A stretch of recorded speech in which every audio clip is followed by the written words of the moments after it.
Hello friends, എല്ലാവർക്കും അറിവ് 2020യിലേക്ക് സ്വാഗതം.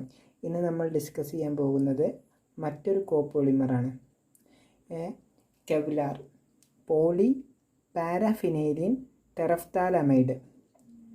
അപ്പോൾ കെവ്ലാറിനെ കുറിച്ചിട്ട് തന്നെ നമുക്ക് പല തവണ യൂണിവേഴ്സിറ്റി ക്വസ്റ്റ്യന് ചോദിച്ചിട്ടുള്ള വളരെ ഇമ്പോർട്ടൻ്റ് ആയിട്ടുള്ള ഒരു ടോപ്പിക്കാണ് കെവ്ലാർ. ആദ്യമായി മനസ്സിലാക്കേണ്ട it is a condensation polymer. എന്താണ് കണ്ടൻസേഷൻ പോളിമർ എന്ന് ഞാൻ ഫസ്റ്റ് വീഡിയോയിൽ പറഞ്ഞതാണ്. പിന്നെ അതേപോലെ തന്നെ it is a polyamide. എന്താണ് പോളി അമൈഡ് എന്ന് പറഞ്ഞാൽ ഞാൻ ഒരിക്കൽ കൂടി നിങ്ങൾക്ക് ആ കണ്ടൻസേഷൻ പോളിമറൈസേഷനും അതേപോലെ തന്നെ എന്താണ് പോളിമൈഡ് എന്ന് പറയാൻ വേണ്ടിയിട്ട് നമ്മുടെ ആ കണ്ടൻസേഷൻ പോളിമറൈസേഷൻ പഠിച്ചപ്പോൾ ആ ഒരു തന്നെ എടുക്കുകയാണ്. ഇവിടെ നമ്മൾ എടുത്തിട്ടുള്ളത് ഡൈകാർബോക്സിലിക് ആസിഡാണ്, അതായത് adipic acid COOH CH2 4 times പിന്നെ COOH. ഇതും അഡിപ്പിക് ആസിഡും ഒപ്പം ഹെക്സാമീഥൈൽ ഡൈയമീനും പാടെ കൂട്ടിയിട്ട്, അതായത് NH2 CH2 6 ടൈംസ് NH2. ഇതിൻ്റെ പ്രത്യേകത എന്താണെന്ന് വെച്ചാൽ ഇവിടെ 2 COOH ഉണ്ട്. ഡൈ കാർബോക്സിലിക് ആസിഡാണ്, അഡിപ്പിക് ആസിഡാണ് നമ്മൾ എടുത്തിട്ടുള്ളത്, ഡൈ കാർബോക്സിലിക് ആസിഡ് ആയിട്ടുള്ള അഡിപ്പിക് ആസിഡ്. പിന്നെ അതേപോലെ തന്നെ ഡൈ അമീനാണ് ഇവിടെ, അതായത് 2 അമീൻ ഗ്രൂപ്പ് ഉണ്ട്, അതിന് പറയുന്നത് ഹെക്സാമീഥൈൽ ഡൈയമീന്.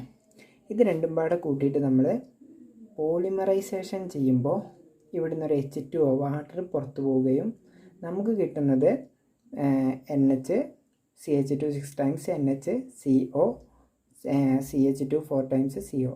മൊത്തത്തിൽ 6 കാർബൺ ആറ്റം ഉണ്ട്. അതുകൊണ്ട് തന്നെ രണ്ട് ഭാഗത്തും 6 കാർബൺ ആറ്റം ഉണ്ട്. അതുകൊണ്ട് തന്നെ ഇതിനെ നമുക്ക് നൈലോൺ 6 എന്ന പേരിലാണ് ഇത് അറിയപ്പെടുന്നത്. H2O വാട്ടർ ഇവിടുന്ന് എലിമിനേറ്റ് ചെയ്ത് പോയിട്ടുണ്ട്.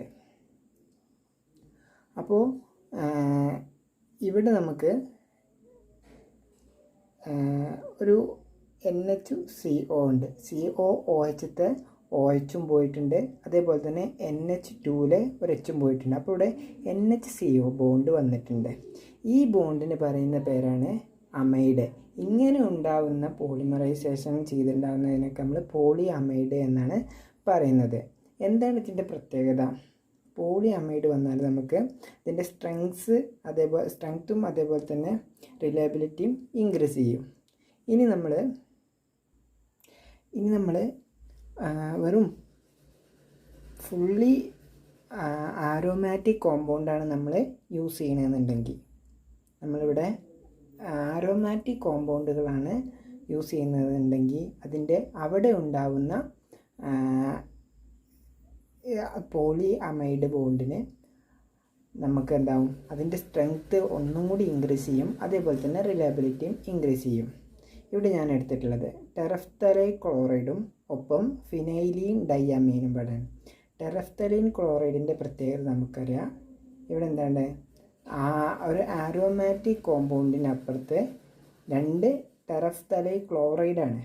അതായത് നമുക്കറിയാം ഇവിടെ ഞാൻ കാണിച്ചിട്ടുള്ളത് ടെറഫ്തലിക് ആസിഡാണ്, അതിൻ്റെ ഒരു ഡെറിവേറ്റീവാണ് ടെറഫ്തലൈൻ ക്ലോറൈഡ്. 2 OH ഉണ്ട്.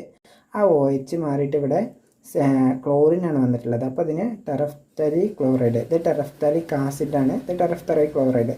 ഈ ടെറഫ്തലൈൻ ക്ലോറൈഡും ഒപ്പം ഫിനൈലീൻ ഡൈയമീനും പാടെ കൂടിച്ചേർന്ന് കണ്ടൻസേഷൻ പോളിമറൈസേഷൻ വഴി ഉണ്ടാകുന്ന പോളിമറിനെ പറയുന്ന പേരാണ് കെവ്ലാർ.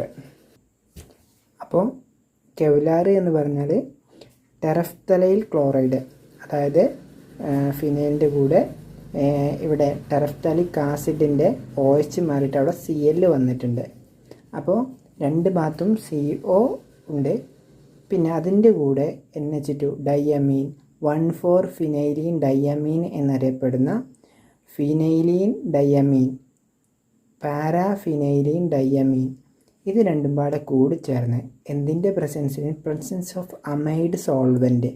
ആ സോൾവെൻറ്റ് എന്താണെന്ന് ഞാൻ പറയുന്നതാണ് ഹെക്സാമിഥൈലിൻ ഫോസ്ഫോറമൈഡ് HMPA പ്ലസ് N മീഥൈൽ പൈറോളിഡൻ. അപ്പോൾ ഈ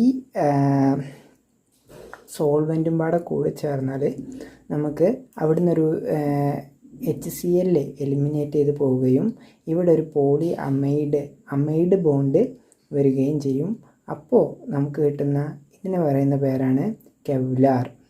CO, പിന്നെ ഒരു ബെൻസീൻ റിങ്, ഒരു ഫിനൈൽ റിങ്, അത് കഴിഞ്ഞിട്ട് വീണ്ടും CO, ഒരു പിന്നെ CONH ഒരു അമൈഡ് ലിങ്കേജ്, അത് കഴിഞ്ഞിട്ട് വീണ്ടും ഒരു ഫിനൈൽ, പിന്നൊരു NHCO. ഇങ്ങനെ ഇടയ്ക്കിടയ്ക്ക് അമൈഡ് ലിങ്കേജ് ആയിട്ട് വരുന്ന ഇതിൻ്റെ പേരാണ് കെവ്ലാർ. ഇതാണ് നമ്മുടെ solvent. Hexamethylene phosphoramide HMPA plus N-മീഥൈൽ പൈറോളിഡോൺ 2:1 റേഷ്യോയിൽ ഇതാക്കിയതാണ് അമൈഡ് സോൾവെൻ്റ് ആയിട്ട് നമ്മളിവിടെ ഉപയോഗിക്കുന്നത്. ഇനി ഇതിൻ്റെ പ്രോപ്പർട്ടീസ് എന്തൊക്കെയാണെന്ന് നമുക്ക് നോക്കാം. ഒന്നാമത്തെ ഞാൻ പറഞ്ഞു, ഇവിടെ ഒരു അമൈഡ് ലിങ്കേജ് ഉണ്ടായതുകൊണ്ട് തന്നെ ഇതൊരു പോളി അമൈഡ് ആയതുകൊണ്ട് തന്നെ, അതേപോലെ തന്നെ ആരോമാറ്റിക് പോളി അമൈഡ് നമ്മൾ പറയുന്ന പേരാണ് ആരോമൈഡ്. അപ്പോൾ ഇതൊരു ആരോമൈഡ് ആയതുകൊണ്ട് തന്നെ വെരി ഹൈ സ്ട്രെങ്ത്താണ്. മാത്രമല്ല ഇതിൻ്റെ സ്ട്രെങ്ത്തിന് കാരണം വേറൊന്നുണ്ട്, 5 times മോർ ദാൻ സ്റ്റീലിനേക്കാൾ 5 മടങ്ങ് ഇതിനെന്തുണ്ട്, നമുക്കിതിന് സ്ട്രെങ്ത് ഉണ്ട്. ഡ്യൂ ടു ഇതിൻ്റെ സ്ട്രെങ്ത് കൂടാൻ മറ്റൊരു കാരണം കൂടിയുണ്ട്, ഡ്യൂ ടു ഹൈഡ്രജൻ ബോണ്ടിങ് ആണ് ഇതിൽ. നമുക്ക് എന്താണ് ഹൈഡ്രജൻ ബോണ്ടിങ് എന്ന് ഞാൻ ഇനി പറയേണ്ട ആവശ്യമില്ലല്ലോ. അതേപോലെ തന്നെ ഹൈഡ്രജൻ ബോണ്ടിങ്ങും അതേപോലെ തന്നെ ആരോമാറ്റിക് സ്റ്റിക്കിംഗ് ഇൻ്ററാക്ഷൻ. അപ്പോൾ ആരോമാറ്റിക് സ്റ്റിക്കിംഗ് ഇൻ്ററാക്ഷനും കാരണം വാണ്ടർ വാൾസ് ഫോഴ്സ് വളരെയധികം ഉണ്ടാവും. അതുകൊണ്ട് തന്നെ നമുക്ക് എന്തുണ്ടാവും, ഇതിന് ഈ 2 കാരണം കൊണ്ടാണ്, ഒന്ന് ഹൈഡ്രജൻ ബോണ്ടിങ്ങും അതേപോലെ തന്നെ ആരോമാറ്റിക് സ്റ്റിക്കിംഗ് ഇൻ്ററാക്ഷനും. ഈ 2 കാരണം കൊണ്ട് ഇതിന് വളരെ വലിയൊരു സ്ട്രെങ്ത്താണ് ഉണ്ടാവുക. It is very high tensile strength to weight ratio. അപ്പോൾ ഇതിന് വളരെയധികം tensile strength to weight ratio ആണ്. അതേപോലെ തന്നെ തെർമൽ പ്രോപ്പർട്ടീസ് ആയിട്ട് ഇതൊക്കെയാണ്. Retain it strength at cryogenic temperature. എന്താണ് ക്രയോജനിക് ടെമ്പറേച്ചർ പറഞ്ഞാൽ? വെരി ലോ ടെമ്പറേച്ചർ, വളരെ താഴ്ന്ന ഊഷ്മാവിൽ. നമ്മളെ സൂപ്പർ കണ്ടക്ടിവിറ്റി ഒക്കെ പഠിക്കുമ്പോൾ നിങ്ങളത് പഠിക്കും. അപ്പോൾ അവിടെ ആ ഒരു ടെക്നോളജി, സൂപ്പർ കണ്ടക്റ്റിംഗ് ടെക്നോളജിക്ക് ഉപയോഗിക്കാനായിട്ട് പറ്റിയൊരു പ്രോപ്പർട്ടിയാണ് ഇതിനുള്ളത്. ക്രയോജനിക് ടെമ്പറേച്ചർ, വളരെ താഴ്ന്ന ടെമ്പറേച്ചറിൽ ഇതിൻ്റെ സ്ട്രെങ്ത്ത് മെയിൻറ്റെയിൻ ചെയ്യും. അതേപോലെ തന്നെ reduction in strength very high temperature. അപ്പോൾ ഇതിൻ്റെ ഈ സ്ട്രെങ്ത്ത് കുറയല്, ടെമ്പറേച്ചർ കൂട്ടുമ്പോൾ സ്ട്രെങ്ത്ത് കുറയും. അങ്ങനെ 160 ഡിഗ്രി സെൽഷ്യസിൽ 500 hours 10% സ്ട്രെങ്ത്ത് റെഡ്യൂസ്. 500 മണിക്കൂർ 160 ഡിഗ്രി സെൽഷ്യസിൽ നമ്മൾ ചൂടാക്കിയാൽ ഇതിൻ്റെ എന്താണ് 10% മാത്രമേ ഇതിൻ്റെ സ്ട്രെങ്ത്ത് റെഡ്യൂസ് ചെയ്യൂ. അതേപോലെ തന്നെ 260 ഡിഗ്രി സെൽഷ്യസിൽ 70 hours ചൂടാക്കിയാൽ 50% മാത്രമേ ഇതിൻ്റെ സ്ട്രെങ്ത്ത് കുറയുള്ളൂ. അപ്പോൾ വളരെ വലിയൊരു പ്രോപ്പർട്ടിയാണ് ഇത് കാണിക്കുന്നത്. അപ്പോൾ ഇനി ഇതിൻ്റെ അപ്ലിക്കേഷൻസ് എന്തൊക്കെയാണെന്ന് നമുക്ക് നോക്കാം. ഇതിൻ്റെ ആപ്ലിക്കേഷൻ പറയുമ്പോൾ ഒന്നാമത് ഞാൻ നേരത്തെ പറഞ്ഞ പോലെ തന്നെ ക്രയോജനിക് ആപ്ലിക്കേഷൻസ് ആണ്. ക്രയോജനിക് ടെക്നോളജിയിൽ, സൂപ്പർ കണ്ടക്റ്റിംഗ് ടെക്നോളജിയിലൊക്കെ ഇതിന് വളരെ ഉപയോഗിക്കാൻ പറ്റും. പിന്നെ അതേപോലെ തന്നെ ആർമർ. ഇതിൻ്റെ സ്ട്രെങ്ത്ത് ഞാൻ പറഞ്ഞുകൊണ്ടിരുന്നത് എന്താണ്, both body and vehicle armour ആയിക്കൊണ്ട് നമുക്കിത് ഉപയോഗിക്കാം. പിന്നെ പേഴ്സണൽ പ്രൊട്ടക്ഷൻ, ഹെൽമെറ്റ്, അതേപോലെ മറ്റ് ആവരണങ്ങൾ, ഇതിനൊക്കെ വേണ്ടിയിട്ട് നമുക്ക് ഉപയോഗിക്കാം. Good acoustics properties, audio devices. അപ്പോൾ ഈ ലൗഡ് സ്പീക്കറിൻ്റെ കോഡ്സും അതൊക്കെ ആയിട്ട് നമുക്ക് ഇത് ഉപയോഗിക്കാം. പിന്നെ non sticky cooking device as A substitute non sticky cooking device as A substitute of Teflon നമുക്കറിയാം. നമുക്ക് ഈ നോൺ സ്റ്റിക്കി പാനുകളിലൊക്കെ നമ്മൾ അതിൻ്റെ ഒരു കോട്ടിങ്ങാണ് ടെഫ്ലോൺ, അതിന് പകരമായിക്കൊണ്ടും ഇത് ഉപയോഗിക്കാം. പിന്നെ പാർട്ടിക്കിൾ ഫിസിക്സ് എക്സ്പെരിമെൻറ്റ്, പിന്നെ ഹീറ്റ് റെസിസ്റ്റൻ്റ് ഗ്ലോസ്, അതേപോലെ തന്നെ ഫൈബർ ഒപ്റ്റിക്സ്, പിന്നെ റോപ്സ് ആൻഡ് കേബിൾസ്, പിന്നെ അതേപോലെ തന്നെ കോമ്പോസൈറ്റ്സ് മെറ്റീരിയൽസ് ഉണ്ടാക്കാനും ഇത് നമുക്ക്